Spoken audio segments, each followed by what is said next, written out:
ओशो कहते हैं कि एक सुंदर हंस एक सागर से दूसरे सागर की ओर उड़ा जा रहा था। लंबी यात्रा और धूप की थकान से वह भूमि पर उतरकर एक कुएं की पाट पर विश्राम करने लगा। वह बैठ भी नहीं पा रहा था कि कुएं के भीतर से एक मेंढक की आवाज आई कि मित्र, तुम कौन हो और कहाँ से आई हो? वह हंस बोला, मैं एक अत्यंत दरिद्र हंस हूँ और सागर पर मेरा निवास है। मेंढक का सागर से परिचित व्यक्ति से पहला ही मिलन था। वह पूछने लगा, सागर कितना बड़ा है? हंस ने कहा कि असीम। इस पर मेंढक ने पानी में एक छलांग लगाई और पूछा, क्या इतना बड़ा?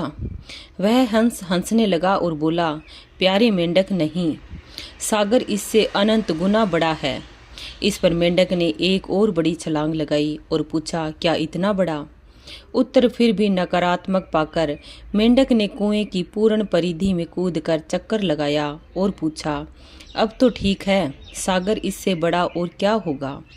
उसकी आंखों में विश्वास की झलक थी और इस बार उत्तर के नकारात्मक होने की उसे कोई आशा न थी।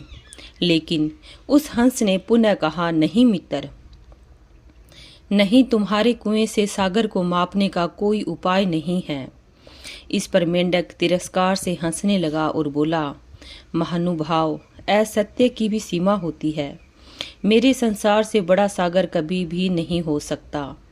मैं सत्य के खोजियों से क्या कहता हूँ सत्य के सागर को जानना है।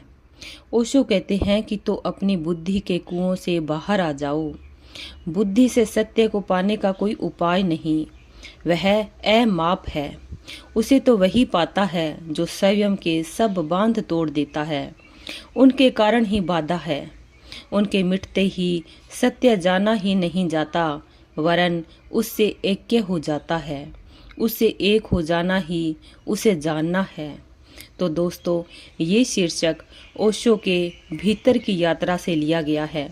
आशा करते हैं आपको ये वीडियो पसंद आई होगी। वीडियो में दी गई जानकारी अच्छी लगी हो तो हमारे चैनल को लाइक, सब्सक्राइब एंड शेयर करना ना भूलें। धन्यवाद।